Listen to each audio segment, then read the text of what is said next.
Let's start it. This is विवेक कौरव। मैं विवेक कौरव हूँ। मैंने मैकेनिकल इंजीनियरिंग किया हुआ है और आज हम पढ़ने वाले हैं गणित का फर्स्ट चैप्टर। ओके, सो चलिए चलते हैं फर्स्ट चैप्टर की तरफ।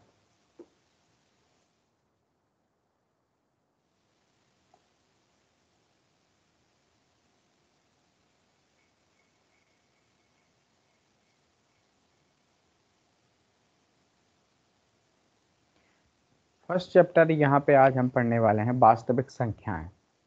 ठीक है, और क्या होती हैं ये वास्तविक संख्याएं, आज हम ये सारी चीज़ें डिस्कस करने वाले हैं। ठीक है, वास्तविक संख्याओं को इंग्लिश में हम रियल नंबर बोलते हैं। ठीक है, चलिए तो सबसे पहले हम ये डिस्कस करेंगे कि वास्तविक संख्या, सबसे पहले हम डिस्कस करेंगे कि संख्याएं क्या होती हैं, फिर इसके बाद में हम डिस्कस करेंगे कि वास्तविक संख्याएं क्या होती हैं, कितने प्रकार की होती हैं, है ना। ये सारी चीज़ें हम पढ़ने वाले हैं। फिर यहाँ पे एक जो यूक्लिड विभाजन एल्गोरिदम प्रमेय दिया हुआ है, इसको समझेंगे कि आखिर ये क्या चीज़ है। ठीक है, इसको कैसे सॉल्व किया जाता है, ये सारी चीज़ें आज की वीडियो में हम डिस्कस करने वाले हैं। तो आज का सेशन जो है बहुत ही अट्रैक्टिव होने वाला है। ठीक है, तो हम स्टार्ट करते हैं बिना किसी देरी के। इसको समझने के लिए हमको एक बोर्ड की ज़रूरत होगी। ये मेरा बोर्ड आपको दिख रहा होगा यहाँ पे। ठीक है, तो सबसे पहले हम क्या करने वाले हैं, पढ़ने वाले हैं संख्याएं। तो संख्याएं क्या होती है, ठीक है, तो मैं यहाँ पे लिख लेता हूँ संख्या।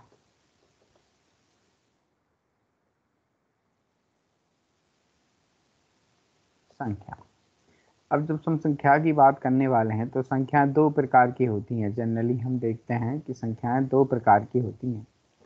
पहली जो संख्या होती है वो होती है वास्तविक संख्या, जैसा कि आपने यहाँ पे देखा है, जो कि आज हमारा टॉपिक भी यही है, वास्तविक संख्या। ठीक है,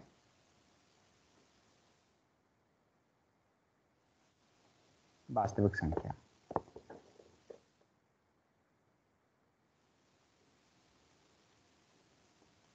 वास्तविक संख्या, ठीक है। और नेक्स्ट टॉपिक, सॉरी, नेक्स्ट दूसरा इसका प्रकार होता है काल्पनिक संख्या।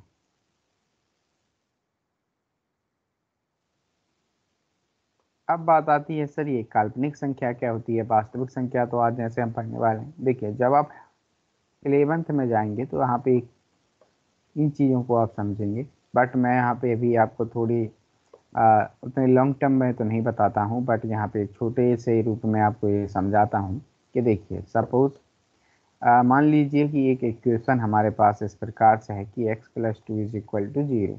ठीक है, क्या अब हम इस इक्वेशन को इस तरीके से लिख सकते हैं, s = -2। ठीक है, तो क्या अब हम इसको ऐसे लिख सकते हैं, ±√/√, है ना, करनी दो के अंदर में इसको लिख सकते हैं। तो अब ये जो साइन यहाँ पे दिख रहा है ना, ये जो साइन यहाँ पे दिख रहा है, ये जिसको मैंने पीले कलर में घेरा हुआ है, इस साइन, ये साइन की वजह से इस संख्या को ही, तो ये भी एक संख्या ही, तो बस इस साइन की वजह से हम इसको क्या नाम दे रहे हैं, काल्पनिक संख्या। ठीक है, काल्पनिक संख्या, इसको हम नाम यहाँ पे दे रहे हैं। ठीक है, अब दूसरी बात आती है वास्तविक संख्याएं क्या होती हैं। वास्तविक संख्याएं वे होती हैं जिन्हें हम रोजमर्रा दैनिक जीवन में हम जिनका उपयोग कर रहे हैं, यूज कर रहे हैं। ठीक है, जिसका नाम ही है वास्तविक, रियल नंबर, है ना। ये इमेजी नंबर है, इमेजिनरी नंबर्स हैं। ठीक है, इनका वास्तविक जीवन से कोई लेना देना नहीं है, कोई तात्पर्य नहीं है। अब देखो, इसलिए इसको काल्पनिक बोला गया है। और इसको ये एक सपने की तरह है, जैसे कि आपको सपना आया, बट क्या आया, कोई सपने का रियल जीवन से कोई ताल्लुकात नहीं है, बट वास्तविक जो आप जीवन में कर रहे हैं वो आपकी हेल्प वैली से जुड़ा होता है। अब पहला आता है इसमें, पहला इसका प्रकार होता है वास्तविक का प्राकृतिक संख्या। सभी ने नाम तो सुना ही होगा इसका, प्राकृतिक संख्या। दूसरा इसमें नाम आता है पूर्ण संख्या।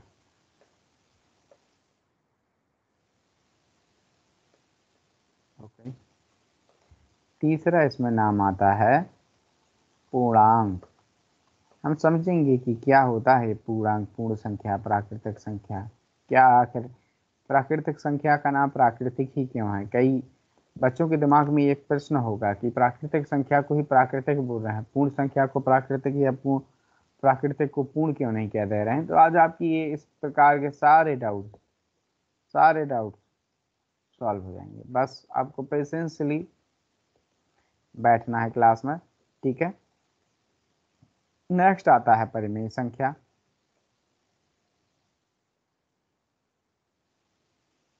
परिमेय संख्या, ठीक है, मैं संख्या नहीं लिख रहा हूं कहीं पे भी। और पांचवा होता है अपरिमेय संख्या।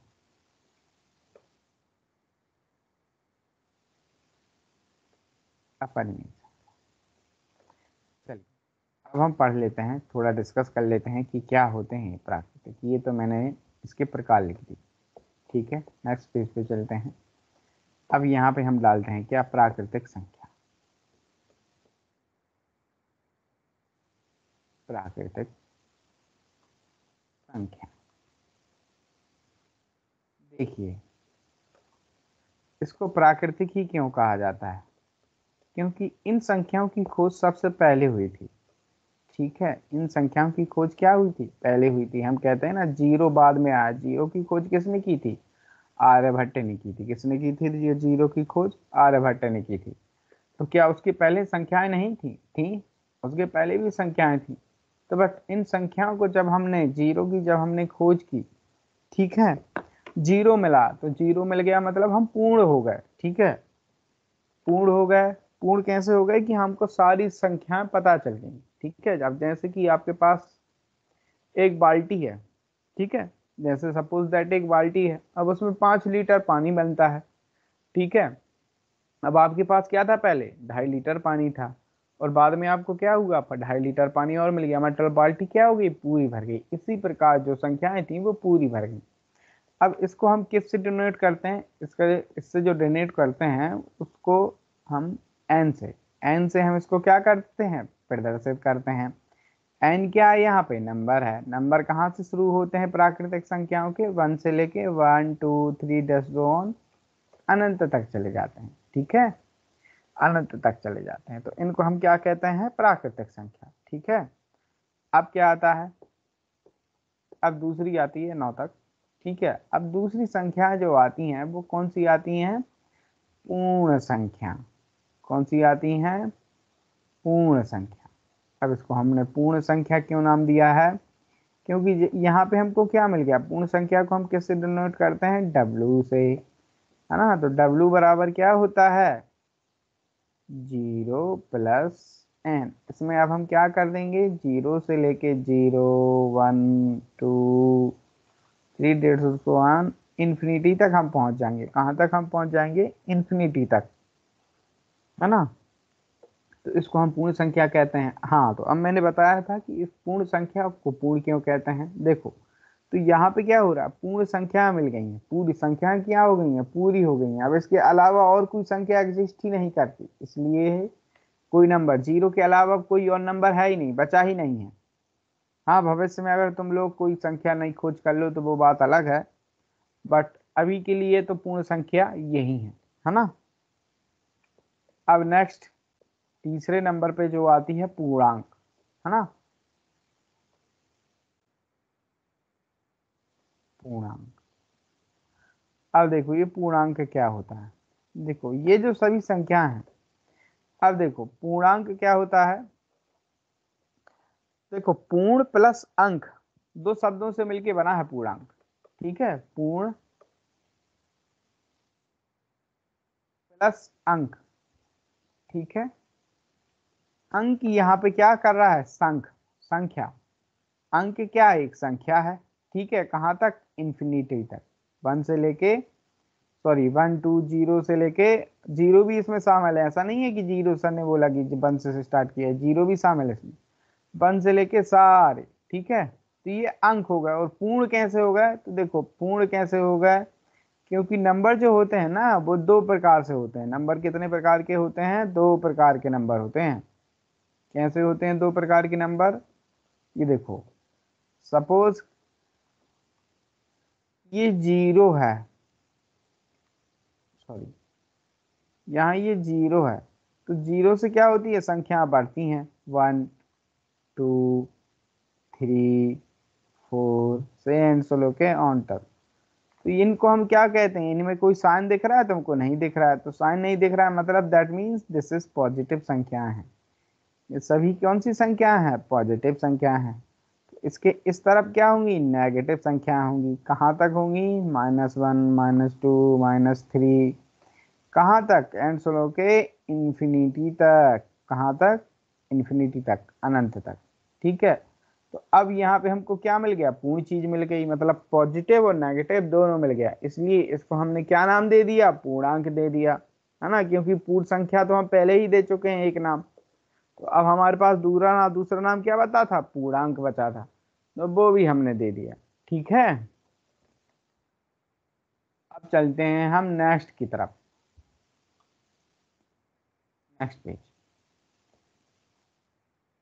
और हाँ, इन सब का जो स्क्रीन आप ऐसे रिकॉर्डिंग चल रही है, तो रिकॉर्डिंग आप लोगों के पास रहेगी, तो आप यहाँ से आपका नोट्स भी बना सकते हो। ठीक है, अब चौथा नाम, चौथा नाम था परिमेय संख्या। कौन सी संख्या, परिमेय संख्या।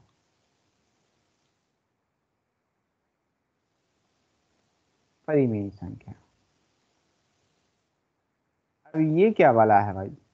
ठीक है, परिमेय संख्या वो है संख्या होती हैं जिन्हें हम किसके रूप में लिख सकते हैं, P/Q के रूप में लिख सकते हैं, जहां पे Q क्या होगा, कभी भी जीरो नहीं होगा। ठीक है, ये डेफिनेशन है, सुन लो एक बार, जो लिखना चाहता है मैं फिर से बोल दे रहा हूँ, लिख सकता है। परिमेय संख्याएं उन संख्याओं को कहा जाता है जिसे हम P/Q के रूप में लिख सकते हैं, और जहाँ पे Q बराबर नहीं है किसके, जीरो के। Q बराबर नहीं होगा जीरो के, अगर हो जाएगा तो क्या हो जाएगा, इन्फिनिटी हो जाएगा, इसलिए Q कभी भी क्या होता है, जीरो नहीं हो सकता है ना। अब देखो परिमेय संख्या, अब कैसे सर, आप कैसे P/Q के रूप में, देखो जैसे कि सपोज 2 लिखा हुआ है, ठीक है, 2। अब 2 को हम क्या लिख सकते हैं, 4/2 लिख सकते हैं, है ना। अब देखो ये बटे का अर्थ, बटा आप सबको ही जानने लगा, ये छठवीं क्लास का ये चीज है, यहाँ पे मैं एक्सप्लेन करने नहीं बैठूंगा कि ये बटे का साइन क्या होता है। ठीक है, तो यहाँ पे हम क्या लिख सकते हैं, 2 × 1 2 एकम 2, 2 दूनी 4। ठीक है, तो यहाँ पे आंसर क्या आ जाएगा हमारा, 2, तो 2 को हम इस प्रकार लिख सकते हैं। ठीक है, तो ये क्या है, तो 2 का असली रूप, परिमेय रूप क्या हो गया, 4/2। 2 का क्या है, परिमेय रूप है। कौन सा रूप है, परिमेय रूप है। इस प्रकार ऐसी कितनी संख्या हैं, अनंत संख्याएं हैं। ठीक है, 2 का लिख लो तुम्हारे मन, 3 का लिख लो, 4 का लिख लो, 5 का लिख लो। ठीक है, जितना तुम जाना चाहो अनंत तक। ठीक है, और एल हॉस्पिटल रूल लगा के लिख लो, ये एल हॉस्पिटल रूल पर तुम्हारी चीजें नहीं है। ठीक है, तो ये समझो कि बाद में क्या होता है, बस इतना जान लो कि अभी हम परिमेय संख्या नाम की भी कोई चीज होती है। अब भाई अपरिमेय क्या होते हैं, अपरिमेय जिन्हें हम P/Q के रूप में नहीं लिख सकते। ठीक है, अब देखो अपरिमेय के बारे में जान लेते हैं। ये हमारा अपरिमेय में यहाँ पे लिखा है,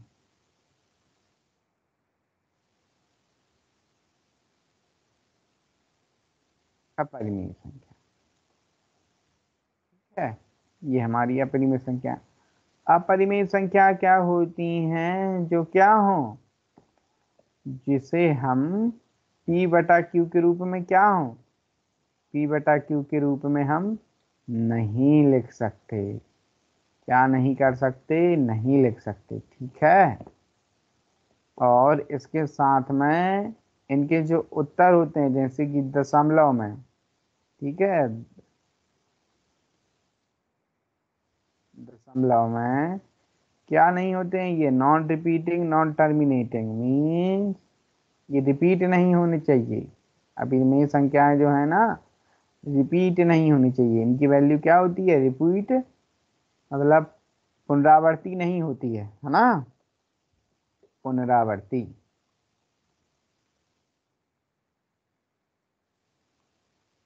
पुनरावृत्ति क्या नहीं होती है, होती नहीं है।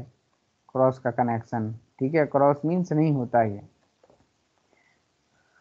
अब देखो यहाँ से नई चीज आती है, अब इसके हम उदाहरण जान लेते हैं, ठीक है। अब जैसे कि पाई, पाई का नाम सबने सुना है, क्या होता है, 22/7 होता है, ठीक है। अब 22/7 तो क्या है, एक परिमेय संख्या है, ठीक है। तो इसका रियल मान तो ये है नहीं, बस हम उदाहरण के तौर पे इसको मान सकते हैं, बट इसका सही वैल्यू क्या होता है, 3.1416 लाइक दैट, ये ऐसे अनंत तक। अभी जो है सबसे ज्यादा, इसको तुम जितनी ज्यादा बार रट लोगे ना, उतना तुम्हारा गिनीज बुक में नाम लिखा जाएगा। अभी मैक्सिमम जो है, एक बंदे ने 400 नाम, 400 डिजिट तक याद रखा हुआ है इसको, ठीक है। जहाँ मेरे से 5-6 याद हैं, एक बंदा है जिसने 400 नाम, 400 डिजिट इसकी याद रख सकी है। ये क्या है, रिपीट नहीं होता है, ठीक है। ये इसकी जो वैल्यू है पाई की, ये वैल्यू जो है रिपीट नहीं होती है। तुम 401 कर लो, तुम्हारा गिनीज बुक में नाम लिखा जाएगा, ठीक है। तो अब देखो नेक्स्ट दूसरा उदाहरण, उदाहरण नंबर 2 पे चलते हैं, ठीक है। जैसे कि √2 हो गया, √2। अब √2 भी क्या होता है, ठीक है, ये क्या है, एक अपरिमेय संख्या है, ठीक है।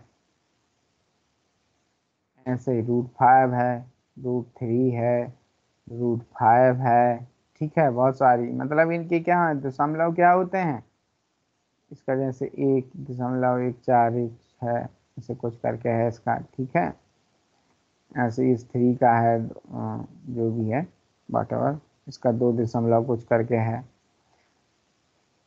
तो ये सब क्या है, ये अपरिमेय है। अपरिमेय मीन्स इनकी जो, अब जैसे कि कोई संख्या है ना, जैसे कि 1/3 है, तो इसमें ये क्या होगा, इसका आंसर 0.33333 जाएगा ना, ऐसे 0.33। तो ये क्या रिपीट हो रहा है कि नहीं हो रहा है, रिपीट हो रहा है, तो इसको हम क्या बोलेंगे, ये क्या है, एक परिमेय संख्या है, ठीक है। अगर ये रिपीट हो रहा है तो परिमेय संख्या, रिपीट नहीं हो रहा है ये डिजिट, क्या हो जाएगा, अपरिमेय संख्या हो जाएगी, ठीक है। यहाँ तक तो अब सभी को समझ में आ गया होगा, ऐसा मैं अनुमान लगा रहा हूँ, ठीक है। अब चलते हैं, अब क्या है, अब नेक्स्ट चीज समझ लेते हैं कि यूक्लिड महाराज क्या कह रहे थे। देखो वही परिमेय संख्या, जैसे हम p/q के रूप में लिख सकते हैं, जो कुछ अपरिमेय संख्या, √2, 3, 5, ये सब आप पढ़ लोगे, एक बार पढ़ लेना, ठीक है। Non repeating, non terminating, okay, ठीक है। तो उनको हम क्या बोलते हैं, अपरिवर्ती, सॉरी, अपरिमेय संख्या बोलते हैं। और जो क्या होती हैं, रिपीटिंग होती हैं, तो उनको क्या बोलते हैं हम, परिमेय संख्या बोलते हैं, है ना। अब ये है यूक्लिड, यूक्लिड फॉर्मूला क्या है, ये यहाँ दिया हुआ है, इस चीज को देखो। ये क्या कह रहे हैं भाई साहब, यूक्लिड ने क्या कहा था, सपोज एक उदाहरण मैं आपको बता रहा हूँ, है ना। नेक्स्ट पेज पे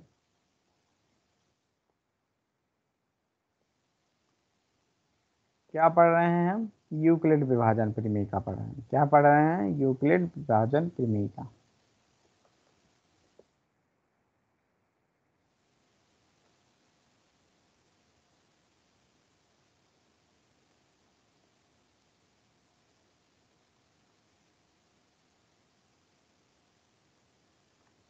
विभाजन, ठीक है। अब जैसे कि यहाँ पे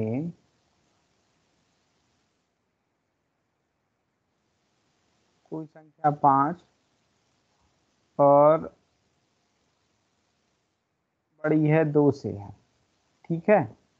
तो क्या ये मैंने सही लिखा है, 5 बड़ी है 2 से, गलत लिखा है। क्यों लिखा है गलत, देखो। अभी भी कई बच्चों को इस चीज में डाउट होती है कि इसका साइन किस तरफ रहता है, किसका साइन किस तरफ रहता है ना। पर तो हम यू के लिख रहे हैं, बट ये चीज और समझा दूं। देखो, इसका साइन जैसे कि कभी भी जो बड़ी, जैसे कि एक सपोज दैट ये बड़ा टब है और ये छोटा टब है ना, तो क्या करोगे जब पानी तुमको, जैसे दोनों में पानी भरा है, ठीक है, और इसमें ये खाली है।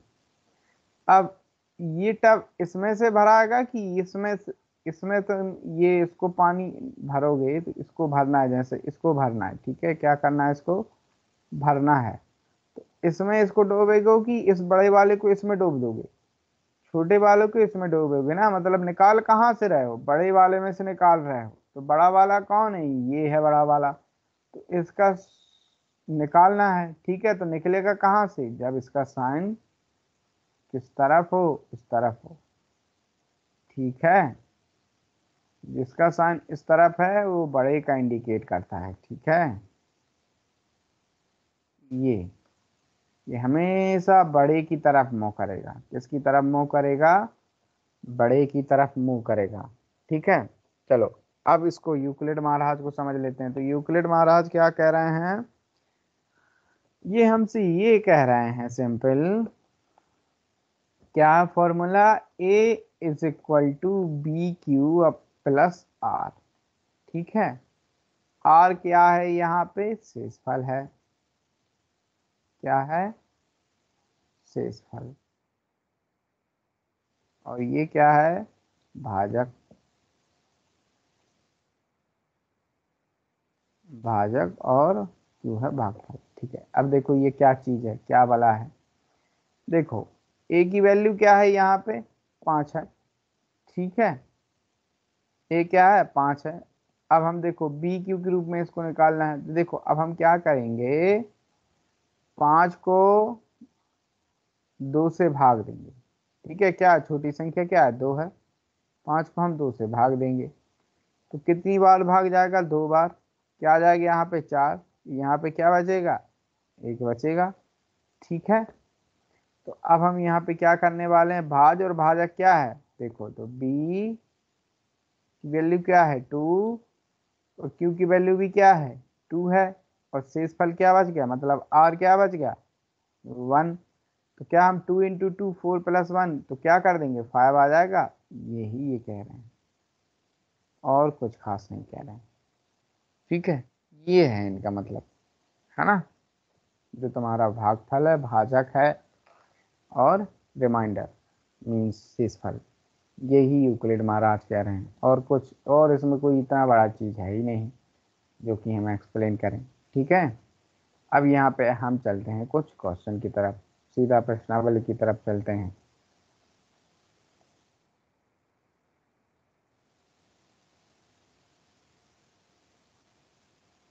अब ये दूर बड़ी नगरी है इसकी तो,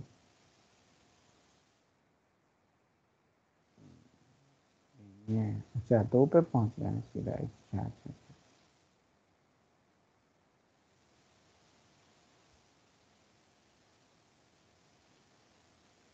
ये ठीक है।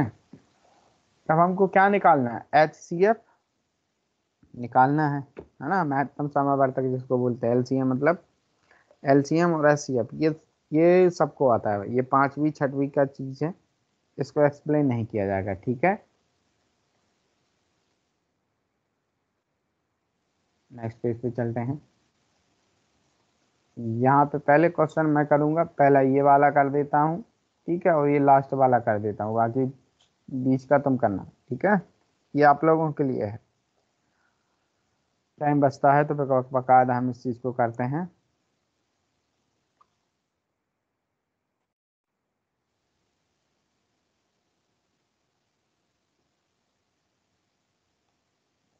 ठीक है, चलो, तो सबसे पहले क्या है? हाँ ये, सबसे पहले क्या लिखा है, 135 और 225 के बीच में हमको निकालना है। किसके बीच में हमको निकालना है, 135 और 225 के बीच में। अब मेरे को आप यहाँ बताओ कि ये 135 ज़्यादा बड़ा है कि 225 ज़्यादा बड़ा है, कौन ज़्यादा बड़ा है बताओ, 225 ज़्यादा बड़ा है ना। तो 225, तो 225 का हम करेंगे, क्या करेंगे 225, तो 225 यहाँ पे क्या है हमारा ए है, ठीक है। और 135 के हमको निकालना है, और क्या निकालना है, इन दोनों के बीच में HCF निकालना है। अब कैसे निकलेगा, जब आर की वैल्यू क्या हो जाएगी, जीरो हो जाएगी, जीरो हो जाएगी तो हमको क्या निकल जाएगा, HCF निकल जाएगा। क्या आंसर आएगा इसका, 45 आएगा। कैसे आएगा, ये देखो मैं बताता हूँ कि कैसे आ जाएगा, ठीक है। तो पहले यहाँ पे ये चेक कर लो कि ये लिख लेते हैं हम 135 और 225 के बारे में हमको निकालना है, ठीक है। क्या है, 135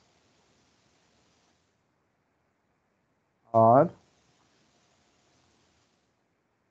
225, 225 के बारे में। अब हमें बताएं कि यूक्लिड फार्मूला क्या होता है। क्या होता है भाई यूक्लिड फार्मूला, यूक्लिड फार्मूला होता है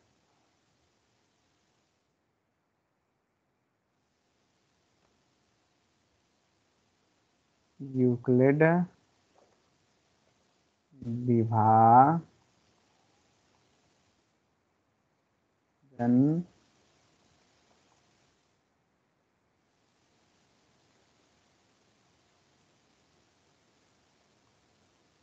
प्रमेय से, ठीक है।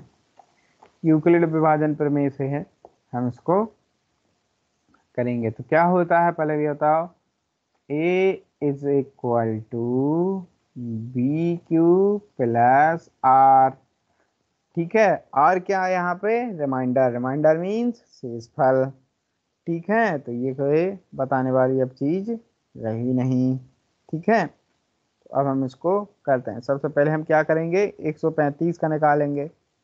तो सबसे पहले हम इसको क्या करते हैं, स्टेप बाय स्टेप पोजीशन में हम इसको कर लेते हैं। तो सबसे पहले हमारा स्टेप रहेगा क्या, step number, sorry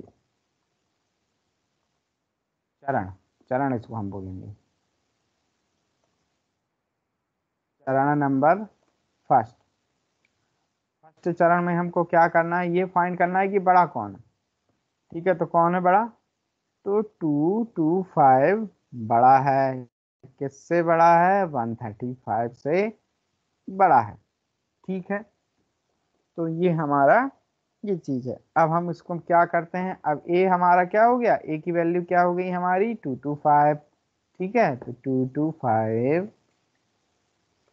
is equal to, हम क्या लिखेंगे, क्या लिखने वाले हैं, भाग देने वाले हैं। अब यहाँ पे देखो बी क्यू हमें नहीं पता ना, बी क्यू हम कहाँ से करेंगे, निकालेंगे कहाँ से, तो हम यहाँ पे देखो भाग करेंगे 135, है ना। यही कर देना है, कहीं अलग कॉपी में मत चले जाना कि सोचो कि एग्जाम हॉल में पीछे कर देना, ही पीछे का काम नहीं है, यही कर देना है, सब जो भी कर देना है सब कर देना है।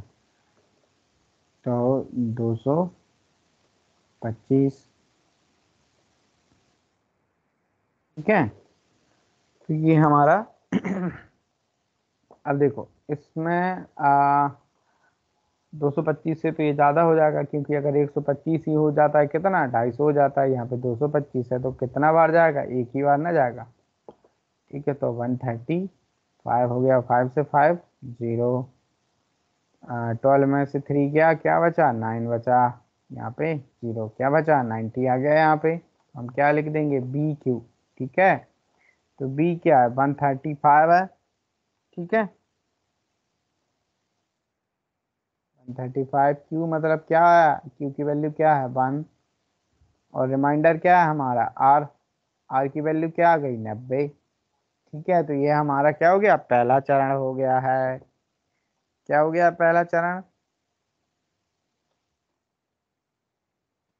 अब हम चलते हैं दूसरे चरण पे, इसको छोटा कर लेंगे, सॉरी, ठीक है। ओ done।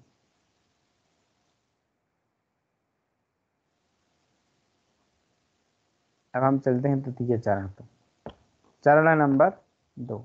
ये सब आपको इबारत रूप में लिखना है, ठीक है। मैं डायरेक्ट सॉल्व करे जा रहा हूँ। चरण नंबर 2।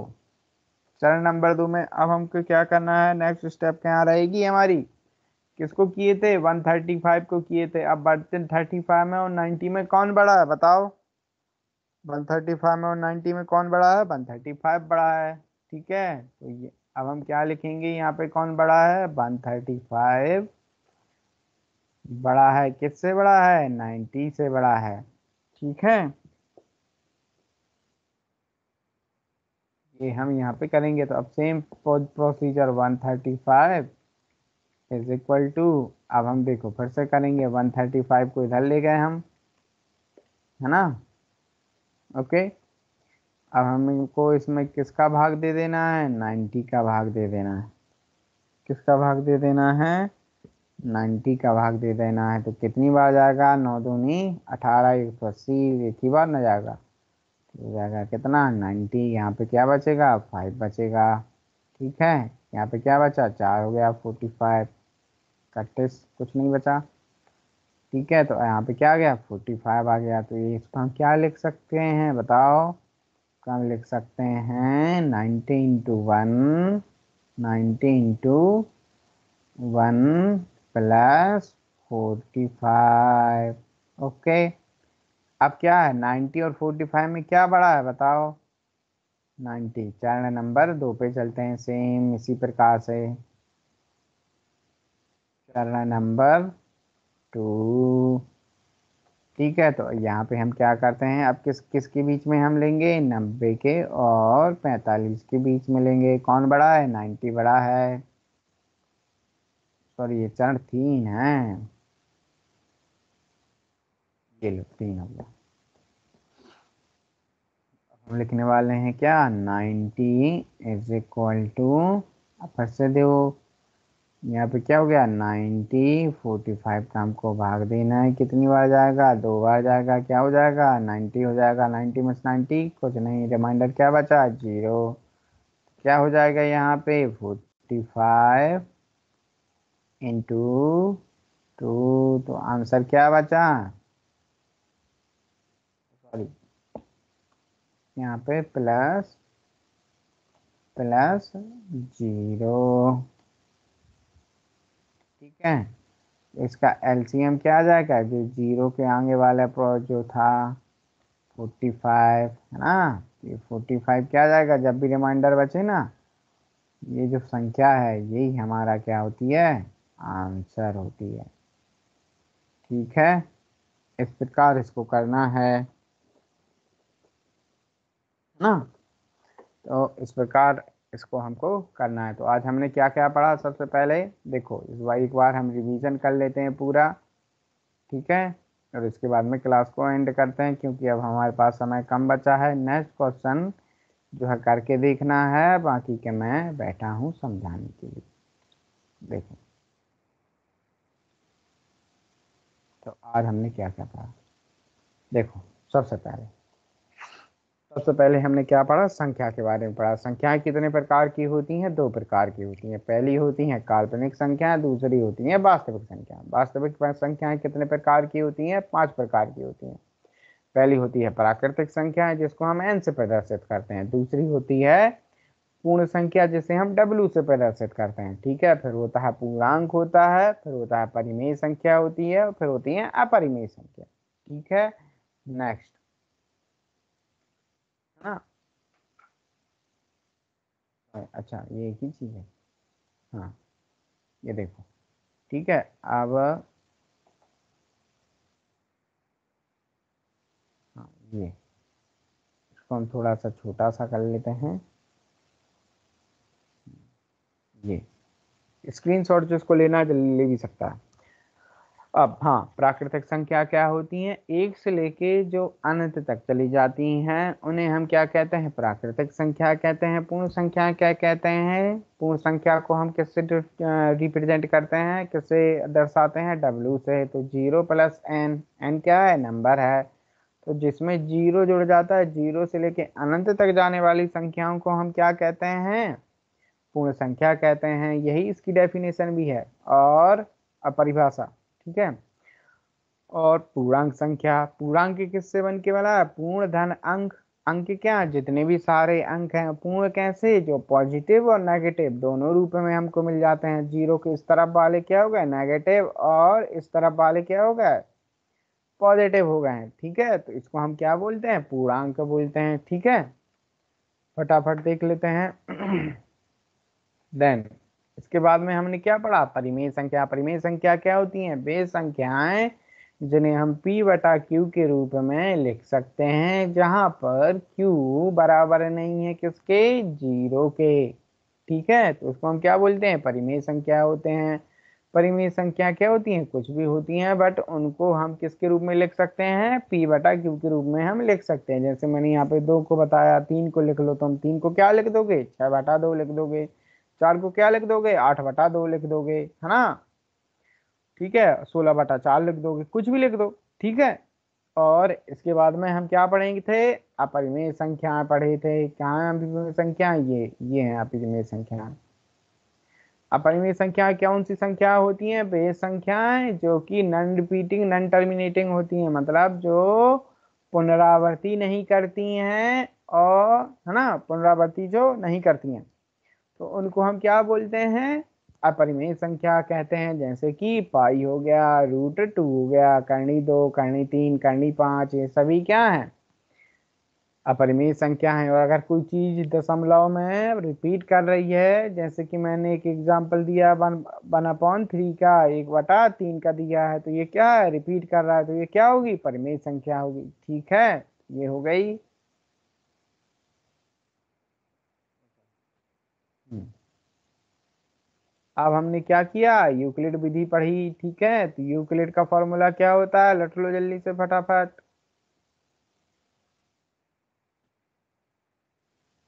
हाँ,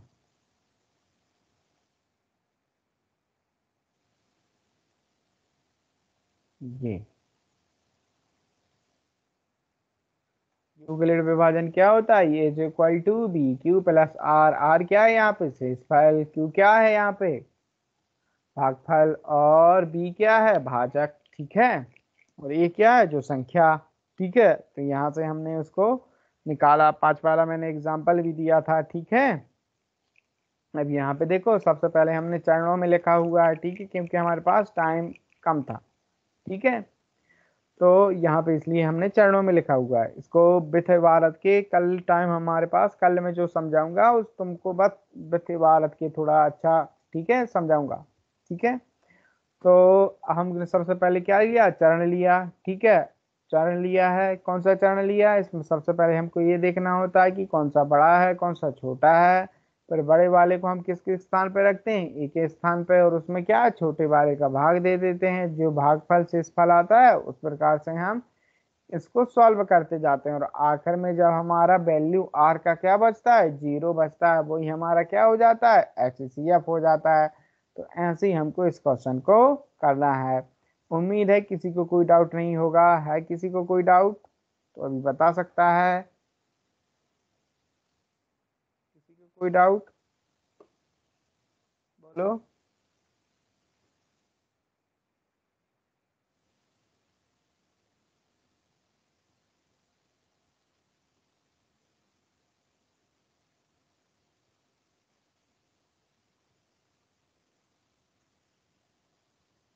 कोई डाउट किसी को,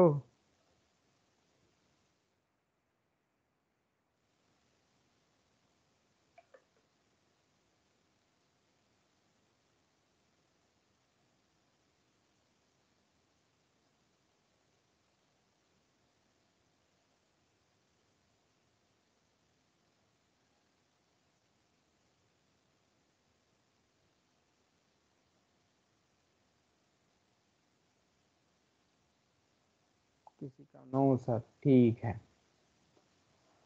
ठीक है, बहुत टाइम लगा दिया नो सर लिखने में। चलो ठीक है, तो मिलते हैं कल की क्लास में, सेम टाइमिंग सेम सब कुछ।